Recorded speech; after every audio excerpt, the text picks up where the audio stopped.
Hi, my name is Paul Bands, and I'm the Regional Manager for Key Mobility. And I'm here to talk to you today about a fantastic new product we have called the Focus CR.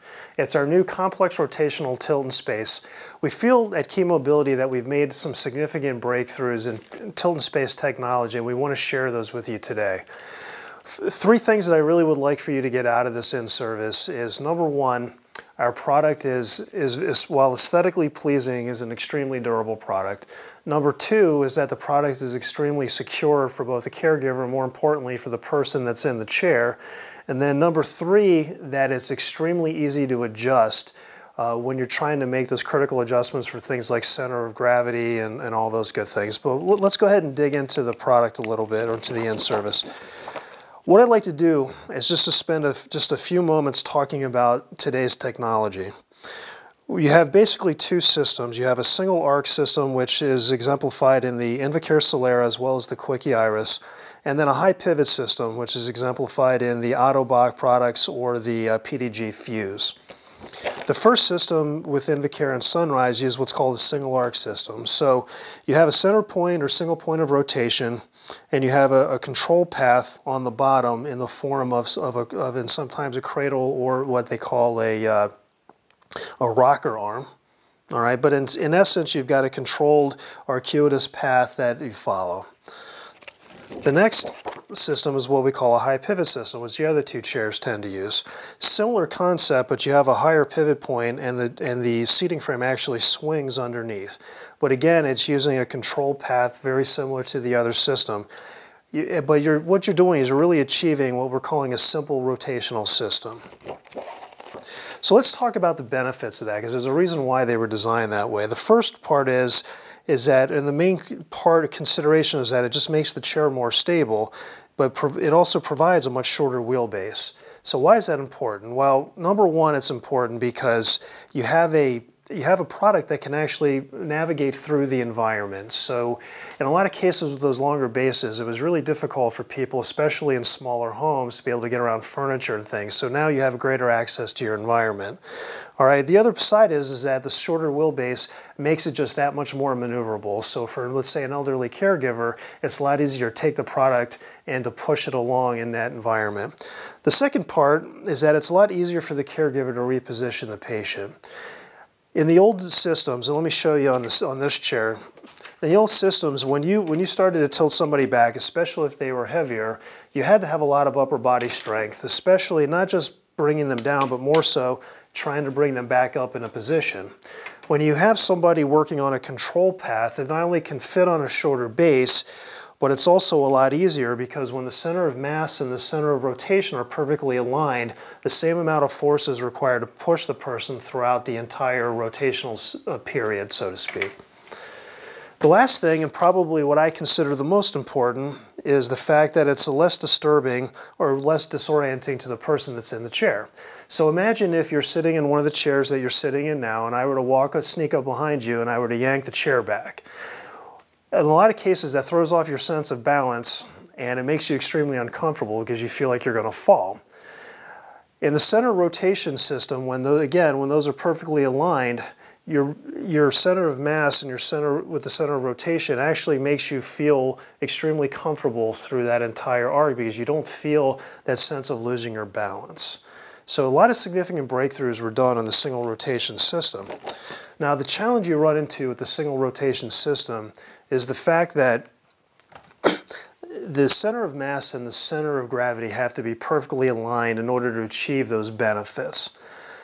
When those don't happen, and there's a lot of variables that can happen to a chair, so imagine on this chair, it's not just the center of mass of the person in the chair that you have to consider all the positioning pieces. So you could have a heavy foot box on there, you could have a heavy seating system with a very complex headrest system, like a dynamic headrest system that adds weight to the product. That's going to throw off your center of mass relative to the center of rotation.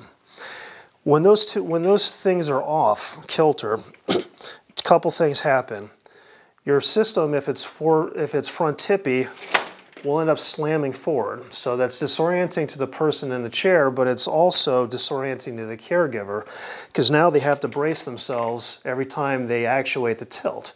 And in the same regard, if the system is too tippy backwards, you end up slamming into the back. All right, and again, it makes it that much more difficult now for the caregiver they have to use a lot of upper body strength to pull the person back up. What we feel that we've achieved is that we've now made it a lot easier to adjust the chair and to eliminate that slamming effect. So what I'd like to show you today is what's called our complex rotational system. We were able to achieve that through what we call a dual arc guides. So now instead of having one single point, you have 2 points of rotation, and then now the center of mass can float between these 2 lines. So what does that mean in layman's terms or in general terms? Because you have a dual arc guide, the system, instead of slamming forward or slamming backwards when misaligned, the system is now going to settle in between those 2 points of the arc. That's what we call our secure tilt feature. So regardless if the chair is out of alignment, the caregiver and the person in the chair are secure in knowing that it's going to settle into a position.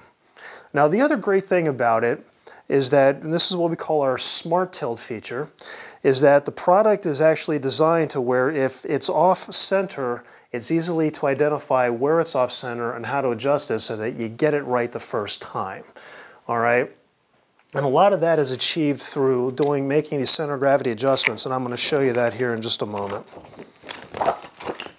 So if we look at our flip chart, we're going to talk a little bit about the CG adjustments. First thing I want to bring up, we talked about how easy it is to adjust the product. You'll notice that you're only pulling out 4 fasteners in a lot of cases to achieve the same thing that you have to pull 12, 8, or 12 out of competitive products. That's significant from a time perspective. If you're in a clinic that's a high-paced clinic, you don't have a lot of time to really spend making those adjustments to make sure that the chair is right. Same token, if you're an ATP and you're out at the person's home, you don't want to have a lot of washers and nuts and bolts lying all over the place trying to make adjustments. You want to be able to get in, make the adjustments, make the client happy, and then get on to your next appointment. So what we'll do is we're first going to show you the tilt stability. So if you look at the upper seat frame, and I'll show you on the chair in a moment, all you're doing is simply pulling out 2 bolts. All right, so the way that the system's set up is that it optimally rests at 20 degrees along that control path. If it's off, let's say if it's off to 30 degrees, you know that the chair is more tippy forward. We're going to be providing you with a technical guide that you're going to be able to go in. There's going to be a one-to-one relationship to what that angle of tilt is, to what type of adjustment you have to make and how far you have to go. So for instance, let's say for sake of the argument that our chair is at a 30-degree tilt. So we know by looking on your matrix that you're going to have to adjust this forward about 1 inch. So what happens, you're just going to take out these two bolts, and now your system, there's a 6-inch track in the back of this that you're going to slide along to make the adjustment, okay? So what we're going to do is we're going to move it 1 inch forward in the system, and by the way, this bracket allows you to do 1/2 inch increments so that you can really fine-tune that adjustment to make sure that it's going to work properly for you. So once you have it aligned, just simply put the bolts in, and obviously you'll tighten them down on both sides. And now you've made your adjustment, that's it. This is an adjustment that can actually be made with the client in the chair. So you're not, if somebody's completely dependent, you don't have to worry about putting them in a Hoyer lift, taking them out, readjusting back canes, readjusting the front frame like we just did, as well as moving a cradle back on the frame, moving wheels back. In this case, we made one simple adjustment.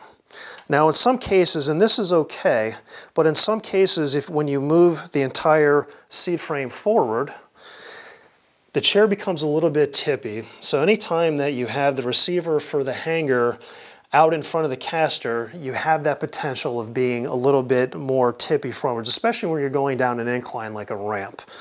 So what we've done is we've made another very simple adjustment, which is our front stability adjustment. So basically you're taking that caster wing, you're taking out 1 bolt, and I'll show you that in a moment, but you're taking 1 bolt and you're telescoping that forward. All right, and you're going to telescope forward that 1 inch, same as you did on the upper seat frame. So what you're doing is you're going to remove the rear wheel. And by the way, this is a 1-tool adjustment. You don't have to have another wrench back behind the frame. So you just take your 1 tool, adjust it, slide it forward, an inch, or making sure that it's perfectly aligned with this post, and then you're done. That's really it. Now, when adjusting the rear stability, if you have to make that adjustment backwards, yes, you can move the axle. You have 7 inches of axle plate adjustment in the back. But again, it's very simple. It's just 4 bolts. You slide it and you move it back if you need it. The majority of the time, though, you're going to be able to get away with either just telescoping the front part of the frame, whether on the bottom or the seat frame.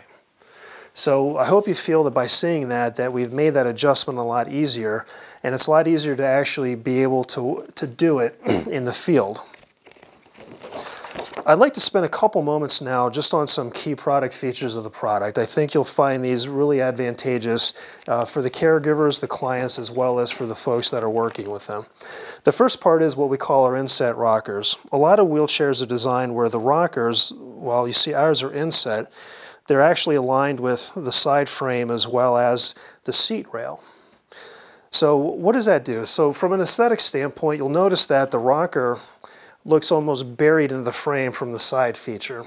So from an aesthetic standpoint, we want to minimize all the hardware looking features that we can on the chair so that you're seeing more of the design element of the chair, and ultimately you're seeing more of the person in the chair, which is most important. But from a functional standpoint, we're going to do a couple things to make your folks' life a lot easier. So let's say you're looking to mount a lot of different hardware, say for a communication device, or you want to mount a, your seat or an adductor, let's say. You have an open seat frame from which to do that. There's not a lot of interference where you might see it from the bracket that attaches the seat frame to the rocker arm. The second part is that, and we don't have it available yet, it'll be available in time, is a recline option. So on the recliner, when you're coming back and you have a rocker that is in line with the back canes, which in a lot of cases they are, it really limits your ability to do the recline option. So you'll notice for us, you can, regardless of where you are in space, you will be able to get 180 degrees of recline, which is significant when it comes to different positioning goals as clinicians or as an ATP that you're trying to achieve. All right. Finally, and I want to point this out, is that for those folks that want to be able to truly get the 7 inches of travel of this plate, is that because of the way this is designed, especially when you're trying to do a self-propel option, is that you now have the ability to move this without interference of your mounting plate to your rocker. All right. So the axle plate now can be moved freely along that path, being able to optimize the condition of the chair so that you can self-propel and do the things you want to do functionally. The next thing I'd like to talk about is the tilt lock, and this is pretty significant compared to what our competitors are doing.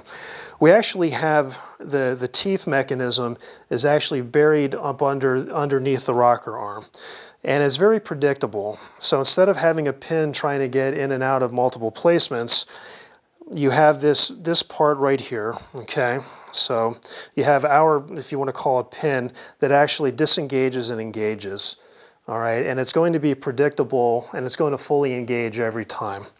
The second part is like with what Invacare does, which has a nice durable product, but those teeth tend to grind as you go through that cycle a lot, and things like food tend to get caught in that gearing mechanism, where with ours being buried up underneath of it, you're not going to really see a lot of that happening. So what we call food glue. And when you have the food glue, it tends to not want to go smoothly through that arcuitous path.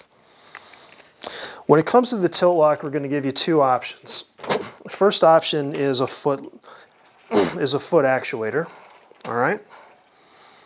The second one, and this is pretty significant, is the fact that we're going to have a single lever option as well.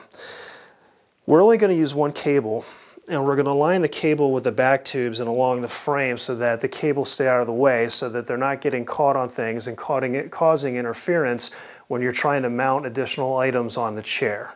Ultimately, it's a much better design to keep a lot of that stuff out of the way, but still give you consistent performance out of the product. The next part I'd love to talk to you about and this is also a significant part of the chair, is that, talking about the roller bearings. We talked about the product being both aesthetically pleasing and durable. I think you'll find that this is an extremely durable feature. The majority of our competitors end up using plastic bushings. Why is that important? Well, sealed bearings are made to roll in a low friction environment and are very consistent and predictable over long periods of time. So while our system, if you notice on here, is extremely easy to remove relative to our competitors if you do have to change it out, but more times than not, these are going to be durable enough to last through the entire life of the product. So that means less service calls and less discomfort and dissatisfaction by the caregiver and the client. Next one I want to talk about, and we'll show you these, we have a couple of these actually on the chair, is we have new tire options. In a lot of cases when you use smaller tires or smaller casters, you want to make sure that they're as wide as possible so that when you're going, you have in different environments, so you're going over gravel, you're going over grass, etc., thinner tires tend to roll or dig into that rolling surface. Well, that's great if you're on hard floors. A thinner tire provides less friction, but outdoors in a lot of cases, you want something wider to be able to float over those surfaces versus digging in. So we're offering a 6x2-inch polycaster, and we'll show you that on the chair in a minute, as well as two 16-inch rear wheels. And this is, by the way, the smallest rear wheel, so you're getting a larger rear wheel than, let's say, a 12-inch, but you're still able to achieve a lot of the great seat-to-floor heights that you want to achieve. So you have a 16-inch rear wheel with a 2.125 wide tire. We have a poly that's great inside, all right, and it's a flat free option. It has a little bit of tread, but not enough to really track into the house, as well as a pneumatic option if you want a little bit different ride and feel out of the chair, as well as if you want to do airless inserts, but like the idea of having that additional tread. So we're giving you folks a lot of options as far as tires are concerned. The next part that I want to talk to you about are our anti-tippers. We have what we're calling our Easy Swivel anti-tippers. In a lot of cases with anti-tips, especially on a chair that requires more of a heavy-duty anti-tip, you tend to have the ones that are use a detent button to swivel it up, which is a little bit harder for a caregiver to do consistently and repeatedly throughout the day. So we're providing one that is spring-loaded, easy to pull back, but very durable. All right, it has a lot of travel to make sure that you're truly disengaging, and it's very easy to flip. It's just really that simple. So it's one of those things where doesn't really become an encumbrance to the consumer or to the caregiver working with them. Next part I'd like to talk about are the frame depth and the frame width adjustments. There's a unique design in this, and I'd like to show you graphically on this flip chart, is that instead of putting a new telescoping piece into the front of the seat rail, we're actually attaching it in the center. Why is that important? Well, in a lot of cases when you're trying to do mounts on the front of the seat frame, you want the consistency of the 1-inch tubing so that it translates easy into whatever hardware you're using. All right, you really don't want to have to mess around with using different hardware on the front versus the back, etc. The second thing that's significant on the product is that we're keeping it one color. So that way, if you want to actually go in and stock a few of these to help service your clients, or if you're using them for rental, for instance, that way you can buy a couple sets of them, and you're always going to have the right color in stock. Last thing I want to talk about is that we're going to offer it as short, medium, and long. And we're going to have it overlap 2 inches. So you're going to have 14 to 18 inches, 16 to 20, and 18 to 22. So it's going to give you that much more flexibility, especially if you have clients that are teenagers, let's say, and tend to grow. It's going to give you the ability to do it easily. But in a lot of cases, you're going to be, because we're giving you 4 inches of adjustment, more times than not, you're actually going to be able to use one set and just simply go out and make the adjustment versus having to buy new parts all the time, like strut tubes, when we talk about the width growth. So let's go ahead and talk about that width growth. Again, and to keep it simple to remember, we're using the same measurements, so 14 to 18, 16 to 20, and 18 to 22. Again, very simple. We're going to offer you the minimal amount of parts to make the adjustments. All right, so it's really just a couple different fasteners on each of the internal struts and you're done. Very simple, not a lot of parts to adjust, very easy to adjust. Okay, a couple things that I want to talk about at the end is that, and there's some significant features I think you'll like. First one I want to talk about is our fold-down stroller handle. You'll notice that it's a very minimal design, again, going to the design element and the overall aesthetics of the product, but we have an extremely small, durable knuckle that folds very tight. So when you're trying to transport the chair, you can get it into very tight spaces and still be able to travel with it. The other thing I want to talk about and mention again is all our seat-to-floor height options. We can give you anywhere from a 13-inch seat-to-floor height for those folks that want to self-propel, all the way upwards of a 19-inch seat-to-floor height. All right, in a lot of cases you're putting thicker cushions and things in there to help with that in terms of the higher heights, but we're giving you a broad range in which to choose from. Last part I just want to bring up is please don't forget about a lot of the things that have made Key great. First part is I want to talk about the hanger. We still have the best hanger in the industry, lifetime warranty in the upper frame, but we're also offering you half-inch adjustment, especially on the 90-degree, which is very prevalent in this type of chair. Half-inch adjustment, especially for folks that are having significant issues with foot placement, it really gives you the ability to fine-tune that adjustment and just makes it a lot easier to achieve your objectives as a clinician or an ATP. The second part I want to talk about, though, is let's talk about the armrest. We probably have the best single post height adjustable armrest. Remember that we've got it that it bolts into the frame so that it doesn't swivel, less service calls, more durable, especially on a product like this, which is going to have to be more rugged over a long period of time. We also have the tapered post as well as a tapered receiver. The tapers on both of these make it very tight tolerance. And then also remember, we have our reversible upper armrest, half-inch increment adjustment, and this part is welded, all right? So it's not going to come loose over time. When you're dealing with a population that tends to use this type of chair, you want something that's durable. Folks, I really appreciate your time today. I hope you feel that we've achieved our objective in showing you a chair that is most secure for the client as well as for the caregiver. It's simple to adjust and is aesthetically pleasing and durable at the same time. Thank you very much for your time today. I really appreciate it. If you have any questions, please let us know.